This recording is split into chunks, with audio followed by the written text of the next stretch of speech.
안녕하세요. 저는 40대 초반의 가정주부입니다. 요즘 저는 인생 최대의 위기를 겪고 있는데 제 이야기를 듣고 많은 선배님들의 의견을 구하고자 해요.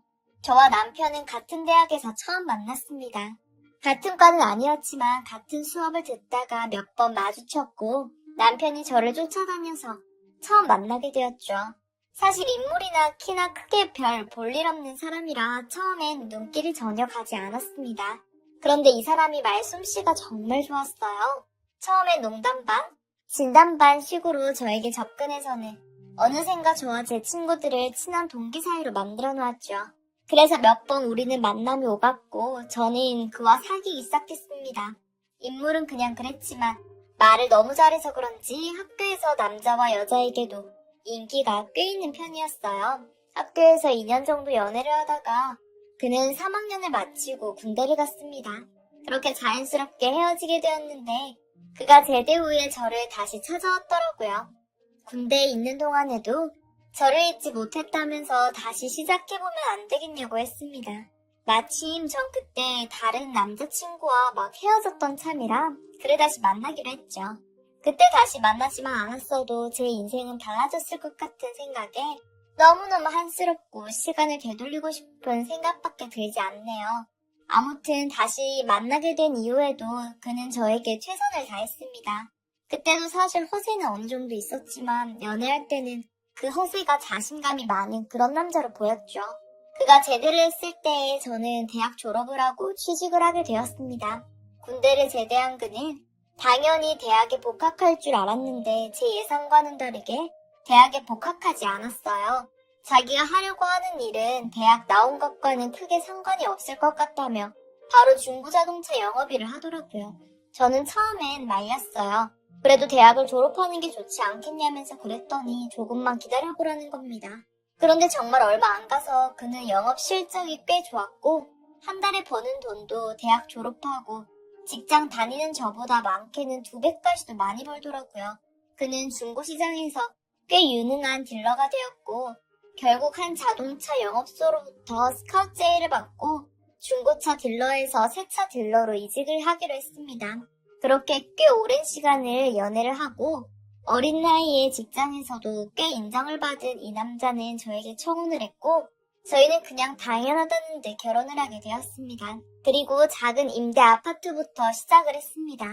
그 사람이나 저희 집이나 지극히 평범한 집안의 아들, 딸이고 특히나 이 남자는 편부 가정이었기 때문에 아버님이 집을 해줄 수 있는 형편도 아니었어요. 하지만 이 남자는 저에게 믿음을 주더라고요. 시작은 이렇게 임대 아파트로 시작하지만 조금만 더 지나면 다른 또래 여자들보다 훨씬 더 잘 될 거라면서요. 이 남자의 능력을 저는 믿기로 했어요. 늘 이렇게 자신감 있고 당당한 그의 모습이 좋았고요. 그러더니 이 사람은 진짜 다른 사람보다도 높은 실적을 계속 유지하더니 30대 초반에 영업소의 팀장 자리까지 오르게 되었답니다. 특유의 말솜씨와 좋은 서비스로 기존 고객까지도 2차, 3차 구매로 이어지게 되었고 소개 또한 많이 생기더라고요. 그렇게 저희의 작은 임대 아파트는 20평대 전세로 그리고 자가로 40대 초반인 저는 서울의 30평 후반대 아파트를 자가로 살게 되었죠. 그렇게 이 사람은 자동차 영업의 실적을 쌓다 보니 어느새 부점장까지 오르게 되었답니다. 영업소 사장님은 이 사람의 능력을 매우 높이 평가하시는 분이었어요. 저희 남편이 특히나 여자 손님들이 많았습니다. 사모님 하면서 그 여자 손님들을 만나러 가는 게 저는 늘 신경이 쓰였지만 그래도 남편 일이니까 어쩔 수 없다고 생각했죠. 그리고 사실 남편의 행동에서 수상한 부분은 전혀 없었거든요. 하는 일이 고객을 만나는 일이니까 뭐 다른 의심을 할래야 할 수가 없었고 또 영업으로 돈도 잘 벌어오니 제가 어떻게도 관여를 하거나 신경을 쓸 수가 없었습니다. 그러다 어느 날 같은 영업소 동기 중 남편과 친하게 지내는 선배 한 분이 계셨어요. 그분이랑 남편과 술을 마시고 저희 집으로 2차를 오셨더라고요. 그 선배 와이프랑도 저랑은 잘 아는 사이여서 가끔 만나기도 했습니다. 제 남편과 그 선배는 저희 집에서 또 술 한잔해서 그런지 좀 많이 취하셨었어요. 그런데 이분이 술김에 막 말을 하시는 게 좀 이상했습니다. 재수씨는 좋겠어요. 이놈이 돈 많이 벌어다 줘서. 그런데 애가 어떻게 차 푸는 줄 아세요? 하하하. 야, 이 자식아 적당히 해. 이러면서 푹 쓰러지셨거든요. 그때 뭔가 얘기를 더 들었어야 했는데 뭔가가 더 있을 것 같았지만 듣지 못했죠. 그래서 그 다음날 남편에게 물었어요. 그랬더니 자기가 그 선배보다 훨씬 돈을 많이 버니까 늘 시샘에서 그런 소리 하는 거라고 하더라고요. 그래서 또 그럴 수도 있겠다 싶긴 했습니다. 남편이 영업일로 늘 바빴어요. 아이들도 아빠 얼굴을 잘 보지 못할 만큼요. 외박도 잦았고 늘 피곤해했죠. 그런데 또 그만큼 돈을 잘 벌어다 주니 이 사람이 이렇게 피곤할 수밖에 없겠구나 싶었습니다. 아무래도 경제적으로는 여유로웠지만 어딘가 모르게 늘 뭔가 공허한 느낌은 있었어요. 그래서 제가 하루는 남편에게 너무 치열하게 일하지 말라고 그랬죠. 남편이 이렇게 힘든 게 왠지 안타까워 보였거든요. 너무 많은 돈을 벌려고 하지 말라고 했습니다. 지금 가져다 주는 돈의 반도 괜찮으니 밖에 일보다는 가족에게 좀 더 시간을 써달라고요. 홀로 계신 시아버지도 아들 얼굴이 깼다고 늘 저에게 볼멘소리를 하셨는데 와이프인 저도 뭐 사실 제 남편 얼굴 보기가 너무 어려웠거든요. 영업일이라 늘 손님 대접도 많고 사람 만나는 일이 워낙 많다 보니 어쩔 수 없구나 싶다가도 그래도 이 남자가 집에는 정말 딱 잠만 자러 오는구나 싶은 게 너무 섭섭하기도 하더라고요. 심지어 그 잠자러 오는 날도 매일이 아니라 가끔이니까요. 그런데 제가 뭐라고 잔소리하며 힘들게 일한 남편에게 잔소리한다고 또 큰 소리가 오가니 편하게 쉬러 오는 집에서는 그냥 아무것도 바라지 말고 편하게 쉬다가 나가게 해야겠다 싶은 생각이 들더군요.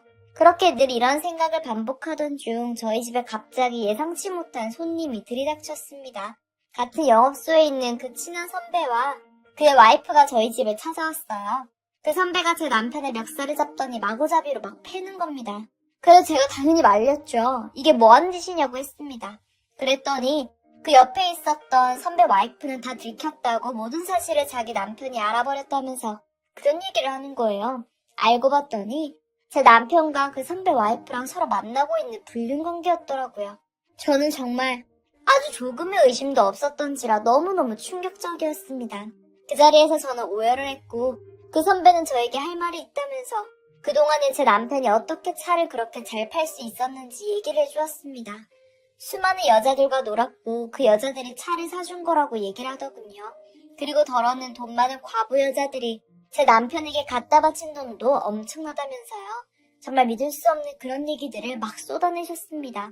그래도 자기가 알면서도 눈 감아준 건 이 집의 평화 때문이었고 제 남편이 그래도 마음으로는 저를 진심으로 좋아하는 듯해서 자기가 아무 말도 안 하고 있었는데 어떻게 자기 부인을 건드릴 수 있냐면서 분노를 참지 못하더라고요. 결국 저희 남편은 그 영업소를 나오게 되었습니다. 그의 더러운 영업 방식은 이 지역의 영업소들마다 소문이 나긴 했지만 그래도 그 실적률을 탐이 났던지 제 남편은 다른 영업소에서 바로 스카우트 제의가 들어왔고 계속 일을 하더라고요.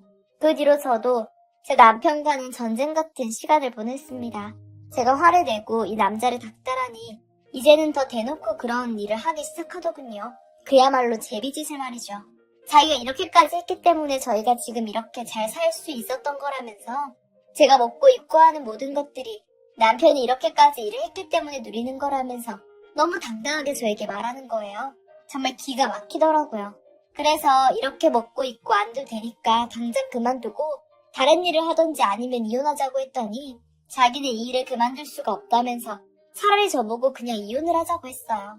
대신에 위자료니 뭐니 아무것도 줄 수 없다면서 우리의 모든 재산도 전부 남편 이름이니까 잘 생각해보라면서 오히려 큰 소리를 치는 게 아니겠습니까? 제가 법적으로도 잘 모르고 어떻게 대처를 해야 할지 몰라서 일단은 생각해보겠다고 했죠.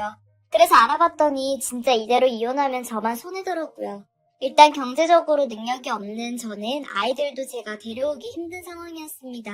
딱히 외도의 현장을 잡거나 증거가 있었던 것도 아니기 때문에 유책 배우자라는 점을 입증하기도 어려운 상황이었죠.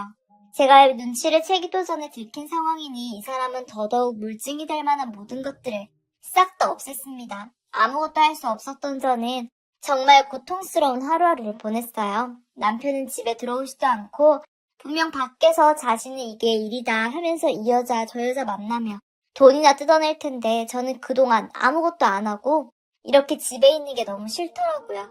마음 같아서는 정말 그 사람만 혼자 두고 아이를 데리고 당장 어디라도 도망가고 싶었는데 저는 그런 능력도 돈도 없었어요. 너무너무 고통스러웠습니다.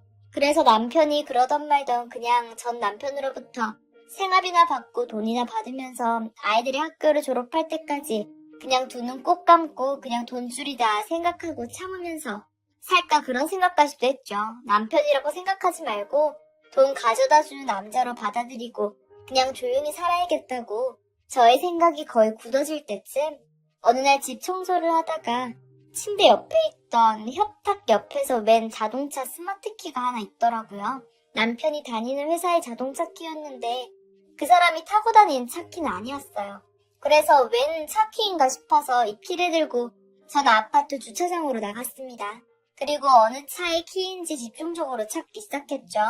그러다가 지하 주차장 끝쪽에 한 차가 불을 깜빡였고 전 그 키를 들고 차 문의 버튼을 눌렀습니다. 그랬더니 철컥 문이 열리더라고요. 제가 모르는 차였습니다.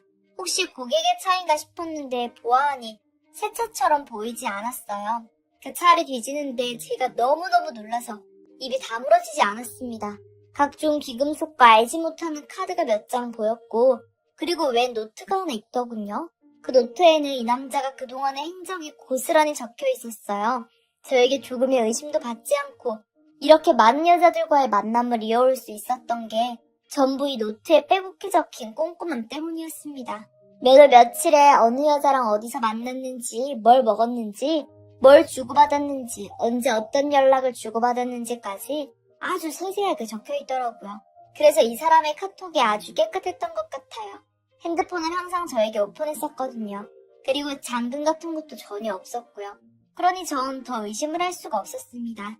어떤 여자가 어떤 차를 샀으며 누구를 소개시켜줬고 또 어떤 선물을 받았는지 너무나도 상세하게 적혀 있었죠. 그렇게 자신만의 비밀 노트를 가지고 있어서 기록을 했었기 때문에 그렇게 많은 여자들을 만나면서 저뿐만 아니라 그 여자들에게조차도 의심을 받지 않았던 것 같아요. 정말 치밀하고 무서운 사람처럼 느껴졌습니다. 그러니 친한 선배의 부인까지도 건드렸었겠죠. 도대체 이 짓을 몇 년 동안 한 건지 전 알 수가 없었습니다. 그 노트도 매년 갱신을 하는 건지 딱 1년 정도의 내용만 있더군요. 심지어 어떤 여자는 접근했다가 위험할 것 같은 요소가 있으며 바로 끝내기도 하는 그런 사람이었어요. 노트에 적힌 내용을 보니 유부녀는 위험 대상이라 바로 아웃이라고 되어 있더라고요. 그리고 재산이 좀 있어야 하고 과부인 사람이 최적의 조건인 듯 보였고 비밀스럽지만 너무나도 세세하고 자세히 그의 행적이 적혀 있었습니다. 저는 이 노트를 일단은 전부 복사를 해두었어요. 너무나도 갑작스럽게 이 노트를 발견한 거라 지금 제가 어떻게 움직여야 할지도 모르겠고 이 증거를 어떻게 사용해야 할지도 몰라서 스캔을 떠서 USB에 넣어두고 복사본을 제가 갖고 있기로 일단 결정한 후 증거를 남겨두었죠.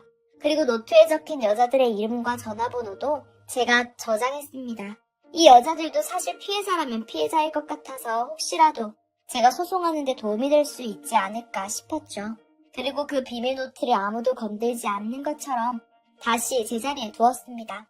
남편은 제가 이 노트를 본지 지금 전혀 모르고 있어요. 사실 얼마 전까지 그 선배로부터 상간남 소송이 들어와서 심지어 위자료까지 물어줘야 할 판인데 너무나도 태평하게 그깟 돈 주면 그만이라면서 더 막 나가더라고요. 그런데도 이 남자는 제비 같은 이 짓을 계속하면서 마치 자동차 영업은 부업인 듯 행동하면서 다니고 있습니다. 아무래도 다른 여자들을 만날 때는 이 차를 이용하는 게 아닌가 싶어서 차 안에 있던 블랙박스 SD카드도 제가 몰래 복사해두었죠. 이렇게 저는 지금 그의 행적들을 모아두고 지금 당당하게 이혼을 준비하고 있습니다. 그는 지금 제가 아무것도 못하고 그저 집에서 숨만 쉬면서 사는 줄 알고 있어요. 혹시라도 아이들이 알게 될까봐 저는 집에서는 최대한 포커페이스를 유지한 채 남편이 집에 왔을 때는 평상시와 다름없이 대하려고 하고 있죠. 그리고 그가 만났던 여자들 몇 명과 조심스럽게 연락을 주고받았습니다. 다들 불쌍하고 외로운 여자들이더라고요. 제 남편에게 당한 줄도 모르고 저희 남편을 그저 자기에게 소원해진 나쁜 남자라고 생각하고 있었습니다.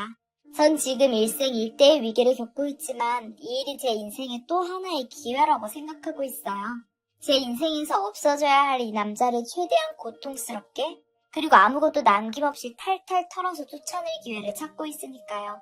이제 거의 모든 준비가 끝났습니다. 많은 분들의 응원 부탁드려요. 기회가 된다면 또 후기 올릴게요. 제 사연 들어주셔서